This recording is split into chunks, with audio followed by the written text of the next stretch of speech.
Hi guys, it's me Julia for Ways to Wander, and today I'm interviewing Jessie and Katherine.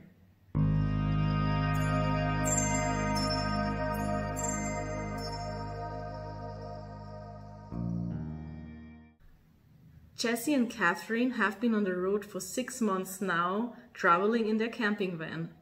They are also the founders of Unite the World Firsthand, driving around the entire world project. They are not just simply driving around the world, they also started some beautiful projects like cleanup parties, teaching yoga and Qigong. At this point of time, they were planning to have traveled already through a big part of South America. Since Corona happened to the world, they have been stuck in Mexico. I am super excited to be interviewing Katherine and Jessie, so let's call them.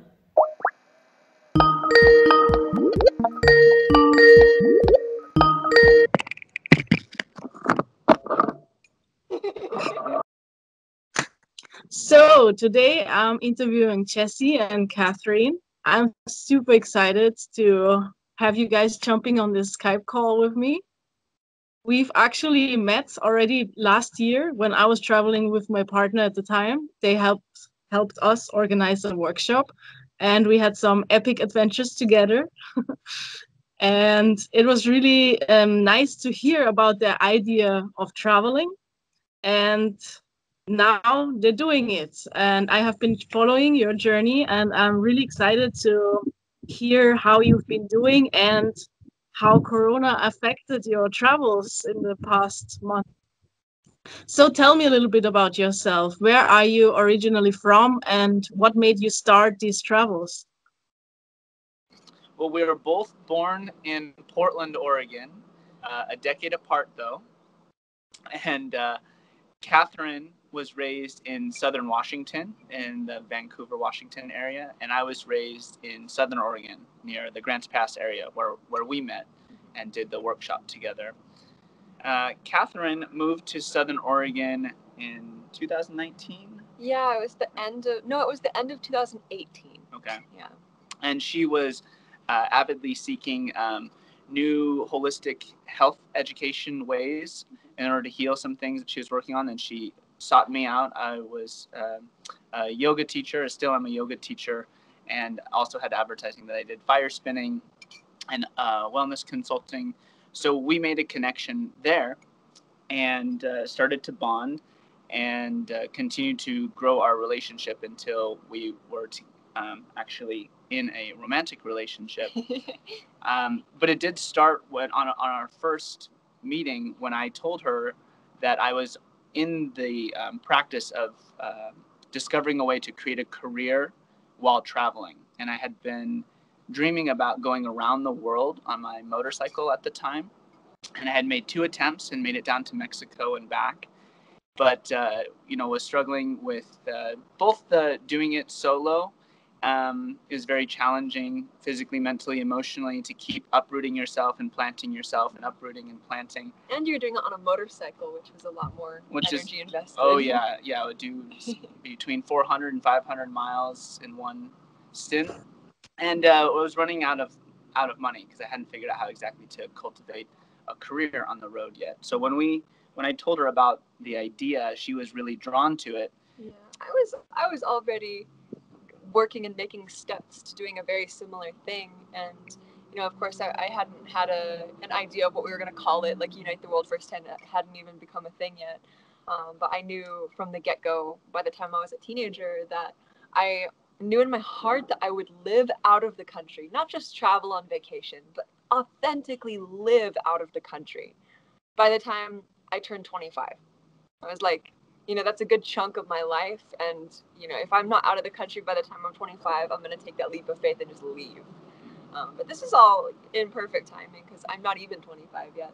And when I remember Jessie shared his story and what he was working towards with me, I was already writing and blogging and making some money online and, working towards that digital nomad lifestyle. And, with his dreams and his visions, they just combined really, really beautifully.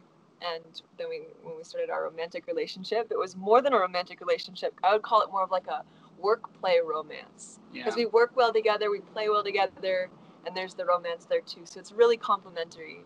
And I don't know, I've been inspired to travel like basically my whole life, and not just to travel, tour and vacation, but to actually integrate and make friends in different cultures, and be more than just a United States citizen, but like live in other countries and keep moving. And that's always been in my heart, and for Jesse too. Yeah, and I first traveled when I studied abroad in China in college back in 2007. And that was unlike any experience I'd ever had. I never really had left the Western United States up until that point. So I'd never been in a culture completely different than my own. And I absolutely loved it. I loved the Chinese people. I loved the diversity. I loved being a minority. And I loved how they wanted to interact with me and exchange with me, even though they didn't speak English and I didn't speak Mandarin. So ever since then, I did a 10,000-mile road trip all around Mexico. In 2008, when I was introduced to the Couchsurfing social network, and found how incredibly kind, generous, giving, loving, and familiar even people could be, complete strangers could be, thus kind of completely negating that whole stranger danger mentality, quite the opposite. And so from then on out, I was living or working to travel. And since then, I've been to 22 countries in total, but they were all, return flight plane tickets. I would only spend, a week to a few weeks to maybe a month or a month and a half or so in the other country, not really long enough to absorb the culture fully, to, adapt to the language. I still just speak English, but I'm getting better now, having been in Mexico for 5 months, 6 months. Spanish? It's getting better, which is really the only way to fully get the language. You can't learn it from a textbook, because though that might be correct, it's not the way the locals speak. Right. And there's so many different styles. Dialects, different pronunciations in different parts of Mexico, and different phrases, different ways of saying things. So through my yogic journey, I understood the concept, or the vibration to hold, in which is to live your solution and live your dream at the same time, as that is the greatest route one can actually fathom to being the change they wish to see in the world, and to actually be a problem solver. So what I found would be the most challenging thing for me, as well as the most productive thing for myself and others, was to become a world citizen, was to go around the world, take years to go through every single continent, take my time to go into different culturally different places and sit there and be with them long enough to adapt to the environment, to the cultural differences, to the language, to the foods, and so on. And this also goes very scientifically. They say the strongest will survive. Well, actually, I believe it's the most adaptable will thrive. And now we all have the capacity to travel. And there's so many social networks out there and ways to connect with people, that really traveling is really quite easy if you can get over the fear of the unknown, and rather embrace that it's the adventure and the enjoyment of being out there. So we created this journey. We decided to title it Unite the World Firsthand, because we thought, instead of in the past, as there's been, powerful nations overtaking other powerful nations, and war, and and following a government or a religion, or now maybe corporations, we as individual human beings have the capacity to unite the world. And so it's not just about us uniting the world firsthand. Right. It's about everyone who really dreams of being able to see the whole world and experience the fullness of their human capacity, beyond just their culture, their language, but go beyond that and become something, that's truly that we can be happy about and be proud about as being a human species. We've been asked by a few people who speak like broken English and broken Spanish, and some people who, authentically understand English too. What is Unite the World Firsthand? Because we have our hashtag on all sides of our camper. So it's very out there, wow, that's your camper. Okay, it says Unite the World Firsthand. That's really big. And we've been asked by people, what does that mean? And the best thing that I've been able to come up with, and I come up with this on the fly, because we're not just uniting the world firsthand. This isn't just about our journey going around the world and seeing different cultures and learning new languages, even though that's part of it. everyone, this is what I say, everyone who is taking the initiative to going within themselves, healing themselves, making themselves better, and then sharing their light with the world, or sharing their passions, sharing their holistic practices with the world, is uniting the world firsthand. Mm-hmm. And that's really, I found this to be very inspiring, witnessing other people, hear this definition. Because I think that some people, when they see our camper and it says unite the world firsthand, they think, oh, crusaders, they're crusading. But no, it's not a crusade, it's a movement. And everyone is part of it. A lot of people are like, well, what's your mission? Right. And I like to say it's not a mission, it's an errand. Because mission, I think, is a very masculine charged word. And we are definitely in a man's world, a masculine based energy world, a physical world, an imperfect world.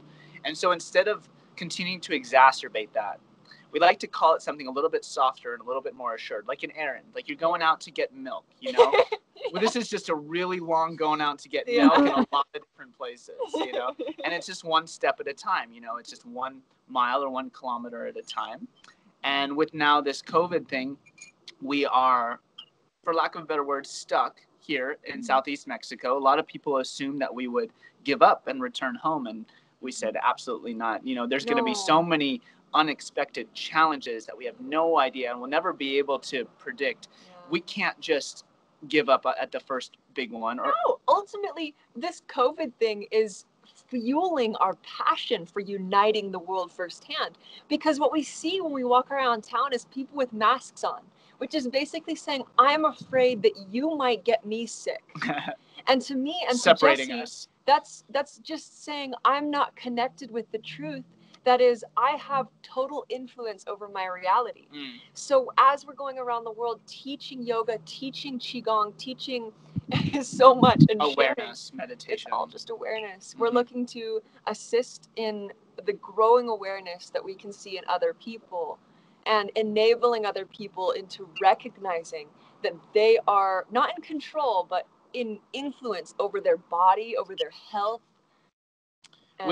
When this COVID thing broke out, we were right on the Guatemala border the day after, unknowing to us at the time, but we showed up on the Guatemala border the day after they closed the borders for quarantine. And so we weren't allowed in, which was a blessing in disguise, because it sounds like it's much more strict there. As they're still closed, they're still not allowing people in. We've been to the border now a few times, trying to get through, trying to find a way, doing our best to figure out, can we just get a 7-day visa just to get through the country and continue on this journey? Because at this point, we're 6 months in, and we're expecting to be halfway to Argentina by now, because we're looking to get to the full solar eclipse in December, and be married there. And that's one of the many things. We can't get our hopes up, or get too rigid in our expectations. We have to be really flexible with this. But when it broke out, it was definitely a huge frustration, and it has been taking months to move through this frustration, because the truth about it is we know the solution. We're living the solution. We haven't had a single fear about catching this virus. In fact, there's a possibility that we did, but we knew too well of our bodies and what we consume physically with food and water, as well as mentally and emotionally, thoughts and feelings. We didn't have a problem with the disease. What we're having a problem with, if anything, is people having a problem with the disease and not accepting the solution, rather instead treating the problem with masks, with sanitizer. This is just temporary things that aren't going to necessarily help in the long run. What's going to help in the long run is ethical consumption, which is going to be a huge human shift, because with an economy that thrives off of disease, that thrives off of just making the end all dollar, rather than making people healthy, enabling creativity, enabling togetherness, we're going to continue to experience these diseases, and I'm sure it will get worse, to the point where, even though this coronavirus seems like a big deal, if we look at it statistically and when we look at it very open and realistically, it's no more serious than a lot of the other diseases. In fact, it's a lot less serious than stuff that we've experienced as human beings in our not too distant history, not too distant past. But blowing it out of proportion and getting really freaked out about it and really stressed out, that's the disease. That's what makes the death toll higher, not the virus itself, but the relationship with the virus, the relationship with what is outside and inside, and not willing to bridge that gap and reconnect with who we truly are, which is not just the human self, but the totality of our environment, of our world, and our universe as is perceived through the heart, through the mind, and through the, the human condition. Yeah, that nothing is separate. So everything that we see outside of ourselves is just reflecting something that's within. So if we keep pointing at things and saying there's a problem out there, and you got three fingers pointing back at you, and I'm sure you've heard that phrase too. And it's it can be challenging to teach people, or just to open people up to the awareness of the reflectiveness of reality, especially after people have been so set in their patterns and they've gotten affirmations from the universe that their patterns are true.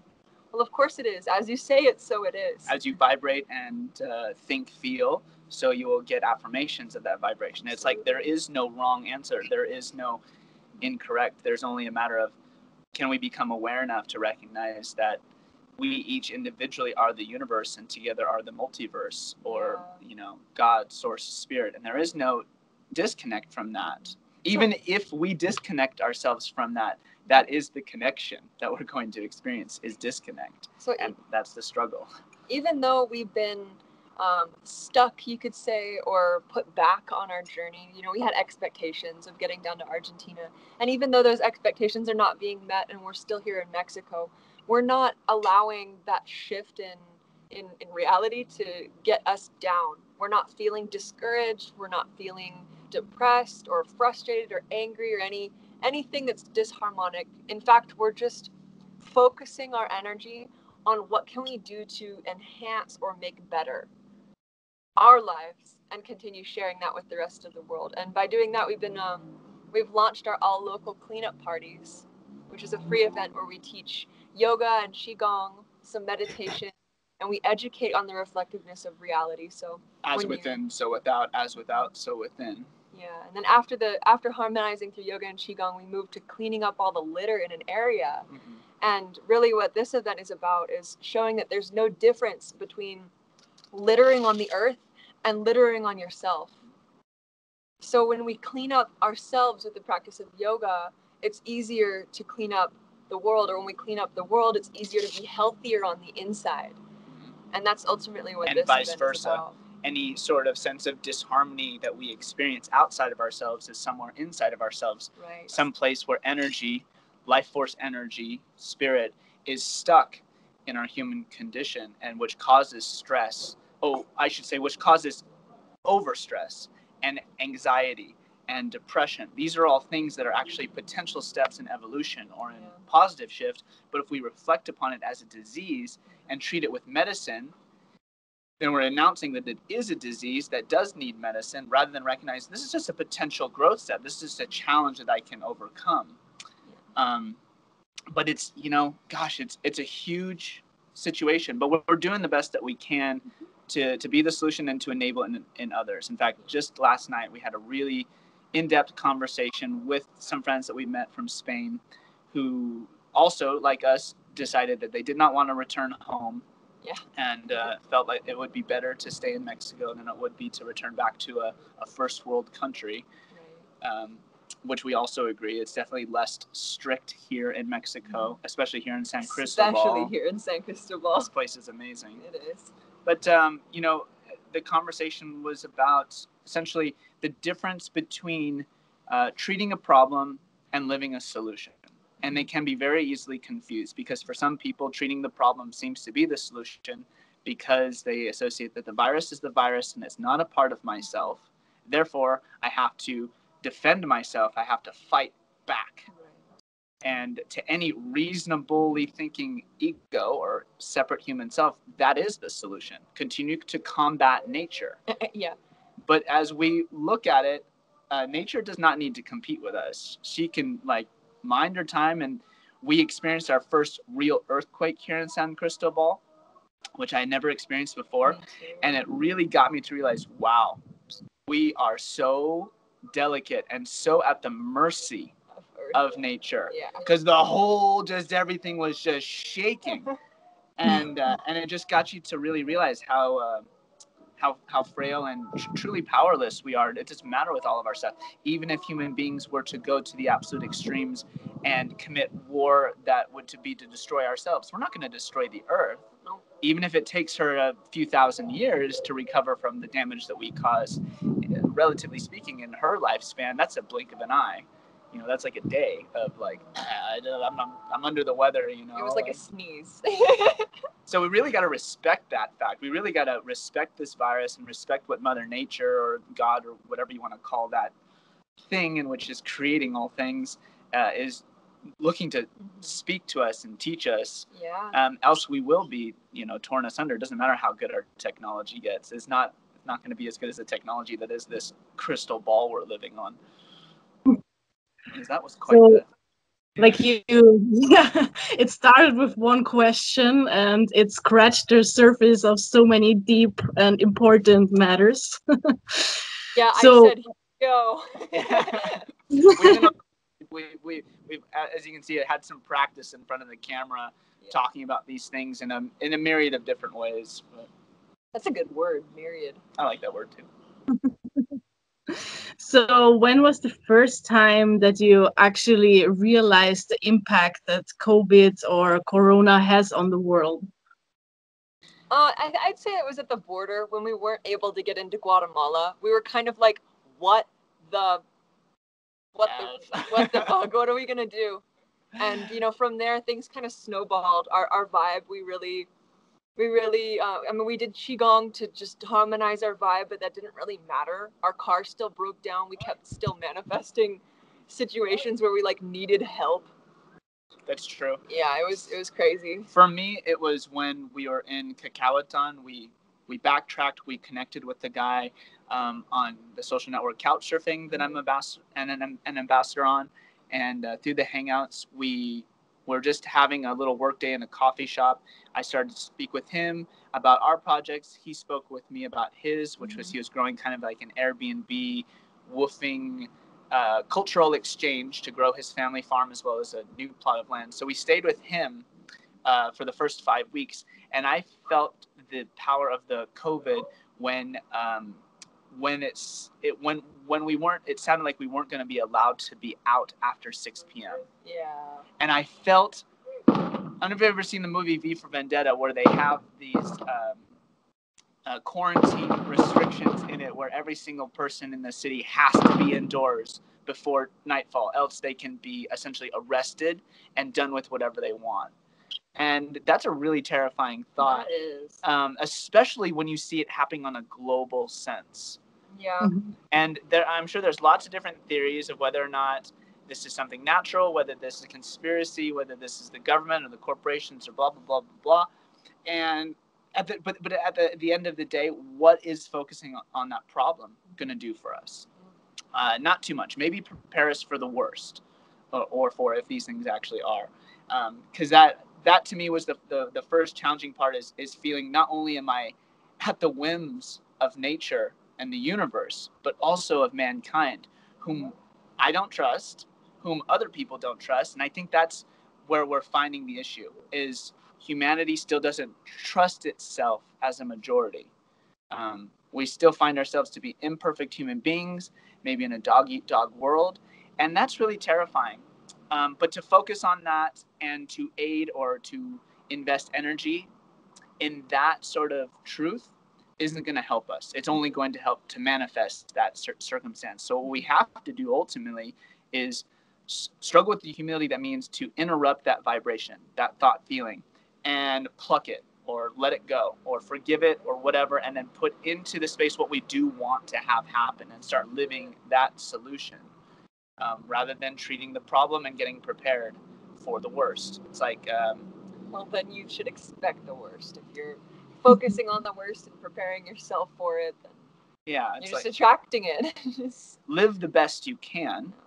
Be aware. Understand the differences between the analytical ego mind and the intuitive heart mind. Find some balance between the two of those things so that we can live an intelligent adult human life, but also have that infinite child mind, that creative mind, continue to flourish and build upon solutions, and recognize that this human experience is an adventure, and it's meant to be lived as an adventure. So the way that I think about it actually is, we're living it up. Like, this is great. Like, we don't have a problem. We have a potential, something huge to overcome here. We have something huge to gain here. So, which is why we decided not to turn around and abandon this journey, because it's like the more challenges that we're able to overcome, the more fully we feel in growing our potential, both as human beings and as conscious creators. Has there actually been a lockdown where you at? No. There was just talk of it. There was in Guatemala though, but that also too was through the grapevine. We didn't affirm that ourselves, that there was lockdown. People had to be back indoors at 6 p.m. every single day. I think it's still like that. You have to wear a mask. A lot of, in a lot of ways, it's treating humanity like an immature, untrained child that can't be trusted, or an animal that can't be trusted, which is not good.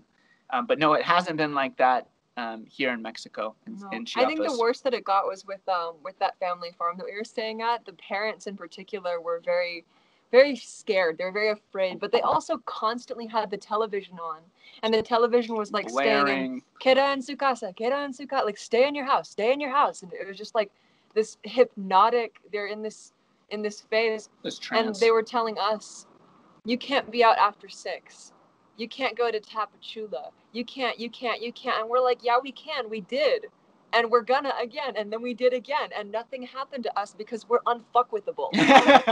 So, that's the word of the week. The word of the week. But then, we left because at a certain point we became reflected upon, like we had the potential of bringing the virus to them. Even though we weren't going to get sick, we were being projected upon like they could get sick through us. As if we were the disease. Yeah, when in reality we're teaching them yoga and we're like helping them breathe better. And this virus is it's very interesting because from what I've understood about the symptoms of it, it has to do with your respiratory system, your ability to breathe, and your body temperature, which are both things that can be manually adjusted and regulated through yoga and qigong. Breath work and qigong has been proven to give you the ability to adjust your body temperature.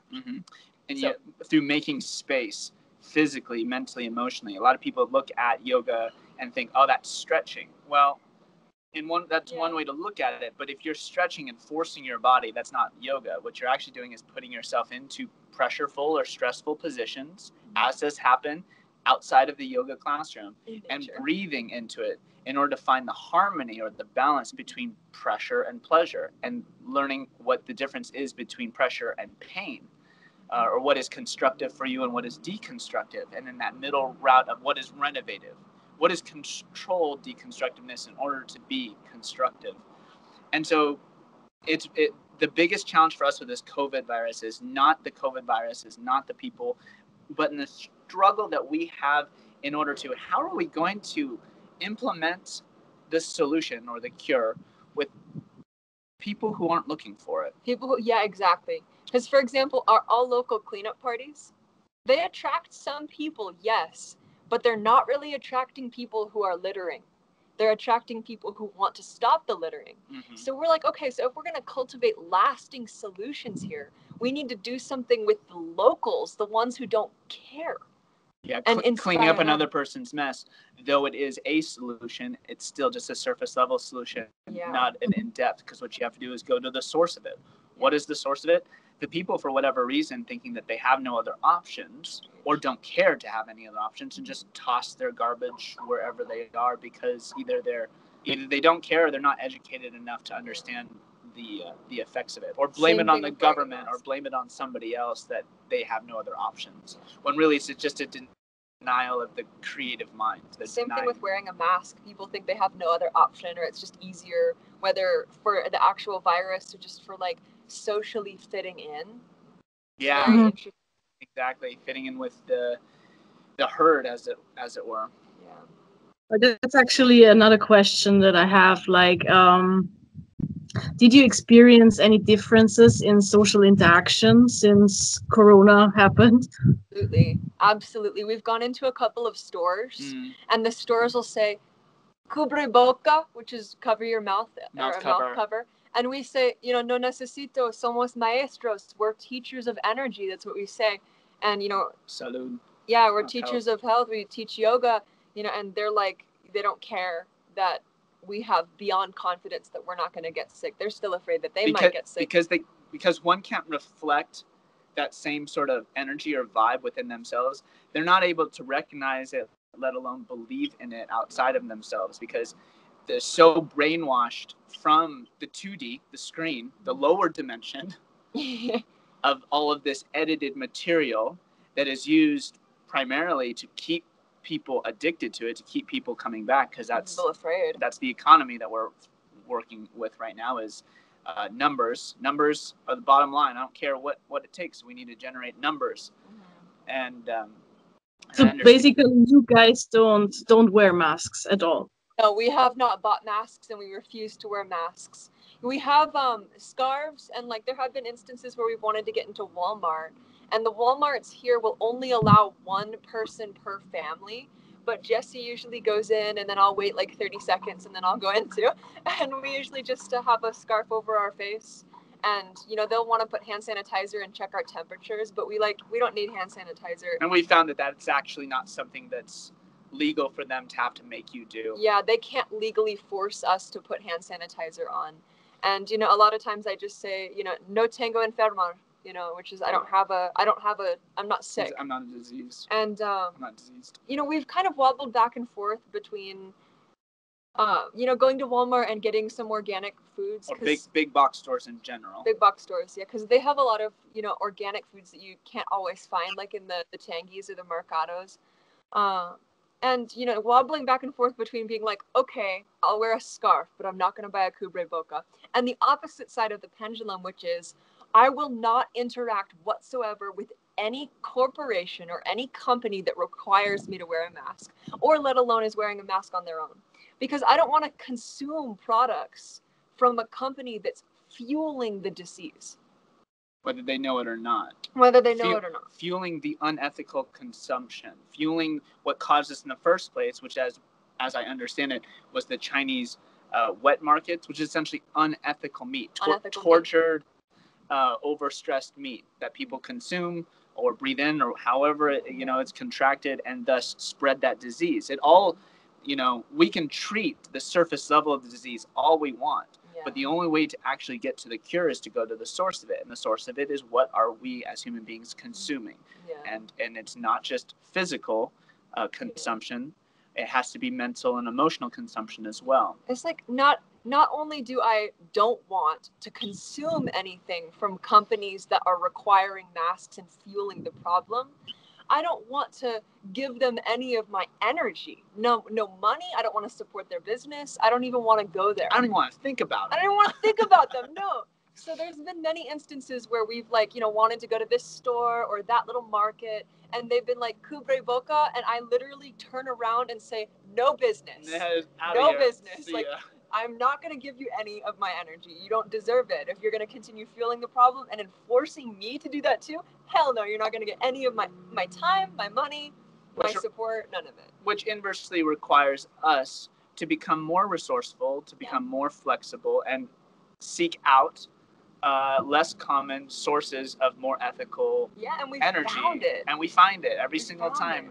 You just have to be able to have that courage to say, you know what, I'm not going to do what's easy. I'm not going to go into this big box store because I have everything I need, though the quality of these products are actually not focused on my health nor the world's health. They're focused on their profiting. They're being able to increase profits or money, which is actually not wealth, only the representation of it. Yes. Which, as we all understand now, but is still functioning off of, is this money isn't backed by gold or precious minerals. It's not even backed by paper anymore. It's literally a number in a computer somewhere. And so to recognize that, and to recognize that this isn't actually the wealth. This is a representation of the wealth.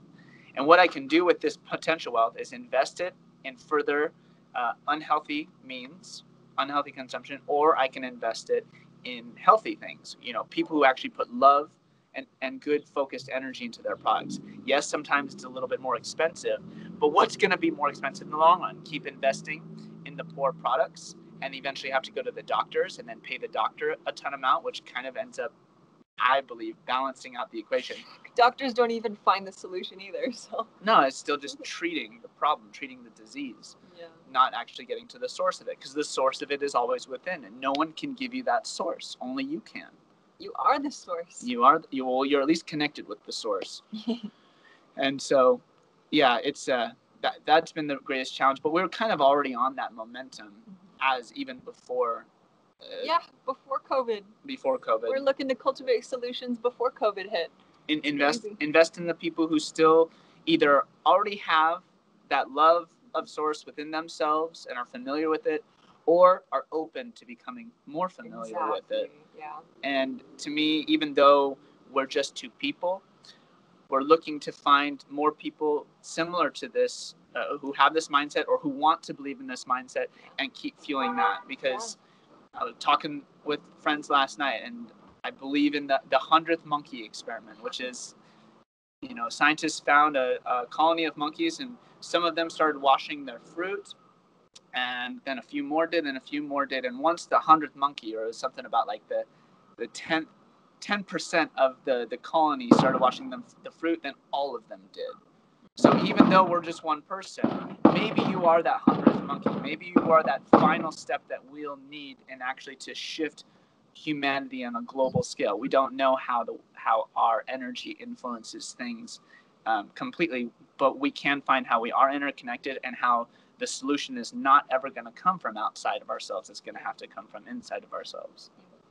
Well said. Yeah, I feel you guys have very specific perspectives on the topic on COVID and how solutions should look like. So I imagine that can cause people to see you in a very rebellious way. Like A little bit. Sure, I guess so. Yeah. I don't know. We've had a lot of different projections from other people. But the crazy thing is, from our standpoint and what we're actually experiencing is actually more in flow. We're not resisting the resistance. Yeah, rebellious sounds like resisting something. We're not going out and actively protesting this. In fact, quite the opposite. We're just living the solution. We're just living. Because as we see it, still, and I'm not denying people their own solution, because everyone has their path. Everyone has their way of figuring it out. But I say, if you don't want to be doing something forever, stop doing it now. Because we exist in the eternal now moment. And as we invest in the now, or in the very close future, because this now is always flowing into the past as we perceive it linearly, as we invest ourselves or participate in activities, so we will continue to get more of that activities. So it's actually, a lot of people who are disconnected might see it as ignorance. We're not turning the other cheek or turning the shoulder and ignoring the problem. We're just not investing ourselves in it. Right. And instead living the solution. So when that resistance comes, instead of fighting back, we just let it flow around us and then move on to what is the next step to feeling good for myself and enabling other people to feel good and to take care of the inner and outer universe where we find ourselves in existence, and living that and continuing to feel that and living that pattern, and thus emitting the vibration. We've had no problems with authorities. We've had no problems with people, even though people might have their own thoughts and their judgments of us. We don't have a problem with those thoughts and judgments, because to have a problem with them would be to fuel their problem with us. Just manifesting more problem. Yeah, we just move on to the next person who may or may not be open to collaborating in a constructive, healthy, ethical means. And then we just keep doing that, and then growing more and more of not even a following. It's not like we're trying to lead this movement, though we are leading it. What we need is many people to walk beside, to all walk together, because we're all our own leader. We're all self-governing entities, even if we choose to follow a government. That's a self-governing choice, to follow another government or to follow this, that, or the other person or hero. Your or parents leader. is a good example. Yeah, exactly. It's like, we still have a choice, even if it seems that we have no choice. We can always deny needing someone to tell us what to do, and instead listen to ourselves and what we feel we should do. I know that a lot of us are raised, with our parents, so we're kind of indoctrinated into this belief system that there's people above us that we should A hierarchy. not necessarily not just listen to, but like follow in footsteps, like idolize in a sense. And I remember when I used to call it my rebellious phase of my life, but now I'm seeing that it was more a self-discovery. I was discovering my own ego, my own separate self from my parents, from the people who are telling me that this is right and this is wrong, and do this, don't do this, that's bad. And I was realizing that there are other people out there that are enjoying this, but you're telling me not to do it. I can make my own decisions. And thus began the egoic self-discovery, or the rebellion, so to speak. I started making decisions for myself. I didn't care if my parents said if they were right or wrong. Too. Yeah, it was very, you could call it rebellious, because I was very passionate. For example, I was noticing, in high school, that people were starting to experiment with smoking, and my parents were like, "Oh no, that's horrible. That's the gateway drug to all the other drugs." Basically, what they had been fed through the media of what the media. truth is. Yeah, exactly. Yeah, which is someone else's truth used to control. Control is one way of. I see to profit off of, or to Yeah. gain, to take from, essentially be an energy vampire. I'm going to steal some of your energy and plant a seed in you that's essentially an unserving weed, ironically. Yeah. And that's going to grow, and that you're going to end up experiencing reality. Because if people don't recognize it or not, consciousness is creating reality. It doesn't matter as you reflect it, so you're going to be returned with that affirmation of reality. They say whether you believe you can or you can't, you're right. No matter what you think or what you believe in, you're going to find, consciousness will find a way to affirm your reality, which is really kind of strange to some people, because they think there is only one way, and that is this way, and perhaps that is the truth. But then when we take a step back and start to recognize, wow, there's multiple ways to perceive this situation, there's multiple different ways to go about all sorts of different circumstances, which one is the most wholesome or feels the most right to me? And will I take the initiative or cultivate the courage I need to take maybe a leap of faith into the unknown, into something that isn't the status quo, and thrive instead of keep trying to survive. Powerful words. Yeah. To wrap up the interview, let's go over your experiences again. So you have been traveling 6 months. Then COVID happened. How long in your travels have you been? I'd say like 4 months ago. Yeah, it was like 2 months into the journey, I would say. Yeah, something like that. And wrap up again, like your travel plans before Corona and how it actually impacted your travel plans in the end. So yeah, my projection was every continent, one year in every continent, so to speak, and meet this journey at a pace, complete it in 4 to 5 years, being able to, absorb different cultures, communities, and languages, but at the same time, don't get stuck. Because actually, what's kind of funny, and people don't expect that, one of the hardest parts, if not the hardest part about traveling like this, is leaving places, because there are so many gorgeous, beautiful places in the world that you feel like you could just be happy in forever, and very possibly you could be. So we're setting ourselves a pace, but this border restriction has completely halted that pace, and we've been 6 months in Mexico, which is great because we're getting to know our nearest neighbor to the United States. And I know that early on in the Trump administration, there was a bunch of just nastiness going on between the United States and Mexico. So instead of fueling that or getting angry at it, instead we just came and befriended Mexicans, because there's so many wonderful things about this place and this culture. Yeah, we've gotten a lot of really beautiful reflections from Mexicans too. Like I've had some people say that I'm the happiest American he's ever met. Yeah, the guy that we're working with right now, like, really can't believe this. He's like, I've never met Americans who are so into soccer. He went out, and our Portland Timbers, and won the Major League Soccer, and so we invited him out to that, and he was pretty cool with that. Yeah. So there's lots of good commonalities between our cultures as well as differences. That's really fun. So, the blessing in disguise here is, well, we get to absorb a lot more Mexican energy and influence and culture and understand this place very well. Take time to improve upon our Spanish before moving on to other Spanish-speaking countries, and grow our careers or get very settled in understanding how to continue to fund this journey through multiple different sources, through teaching private lessons online, through being resourceful and finding places to teach here, through adapting to understanding how to charge people depending on different circumstances, because not all people have as much money, obviously, around the world as people in the US and Europe. But still having a means of exchange even beyond money. Money is not always the end-all, be-all means of collaboration. And we're finding ways to exchange, for no need for money. We grow them, they grow us. There's this natural way about is what I like to call a universal common courtesy. Give unto others as you would have done to yourself, and thus you do receive back, sometimes in ways expected, sometimes not.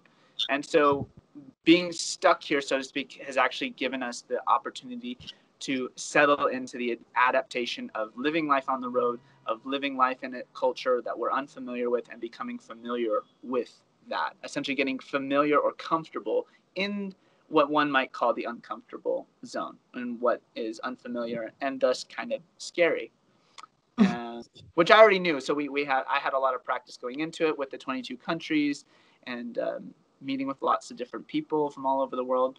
But this is definitely a step above and beyond that. So yeah, we're not skipping a beat, as we're not letting anything get us down. We're finding the blessings or the potential blessings in any seeming cursed situation. And to us, that's really the best option to take. Beautifully said. Yeah, thank you guys so much for taking the time out of the day to jump on this call with me. It has been very, very insightful, very interesting. I love to hear your positive perspective on the whole situation and how you're actually dealing with it.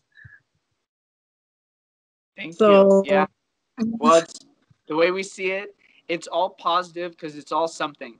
The question is can we recognize what is harmonious and disharmonious, and have the humility to attune the disharmonious and keep fueling the harmonious, because that's how we're going to play beautiful music together, is if we all learn how to tune our instrument, to tune ourselves and our environment, or become in tune with it. Because who's to argue that the universe or nature isn't in tune already, and that we're the ones out of tune, and that there is no other option, really. There is either treat your instrument with a level of respect and love and insight, or a potential insight to discover more about how to tune yourself and come into alignment with the universe, with whatever you want to call it, God's plan, nature, source, spirit, whatever you believe in that's beyond yourself, how to come into alignment with that, while at the same time recognizing you are in alignment with that. How could you not be? And that's the paradox of the situation, I guess. So please tell the people where they could find you, social media, where they can follow you, follow your journey. With pleasure. My channel, as well as website, is Full Circle Phenomenal. Mine is Infinite Cummings. You can find Full Circle Phenomenal and Infinite Cummings online, fullcirclephenomenal.com or infinitecummings.com, or by searching the handle on Facebook, Instagram, YouTube. And if anyone wants to collaborate with us, there's ways in which to donate to us, as well as collaborate. The collaboration is through our Patreon account, which is patreon.com/Unite the World Firsthand. We're always open through that through donations or through one-on-one collaborations. If someone has an idea or a way in which to grow projects together, we're open to doing it locally as well as globally, in person as well as online. All people have to do is reach out. If they feel they want to, in their hearts, there must be a way. Just not to believe that, or have some certain expectation that it's not going to work out. Because, as I say, where there's a will, there's a way. You can also reach out to us on WhatsApp.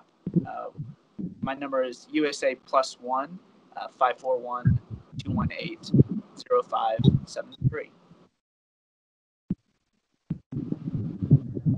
Awesome. Thank you guys so much for your time. I'm looking very much forward to keep on following your journey and hope to talk to you again. Likewise, Jules. Likewise. And how is your project going along, by the way? We were working on your Ways to Wander for a little while. How's that going? Yeah, it's the interviews are part of it. So it's slow, but it is moving forward step by step. And yeah, I had lots of time to get to know what exactly I want to do, what I want to give to the world, how I want to inspire people. And I believe that learning about the journeys of other people and how they are dealing with the situation right now is a good start into connecting with other people, inspiring other people that traveling is possible in any kind of circumstances, and it just depends on your mindset and how you deal with the situation. And yeah, that out of your comfort zone you will grow, and you guys are a big example of this fact and truth. I definitely believe that's why we connected so well in the first place, which is why the friendship is, because we have that like vibe. And that's awesome. And I look forward to keep collaborating as need be to grow both of our projects and solutions. Very much, yes.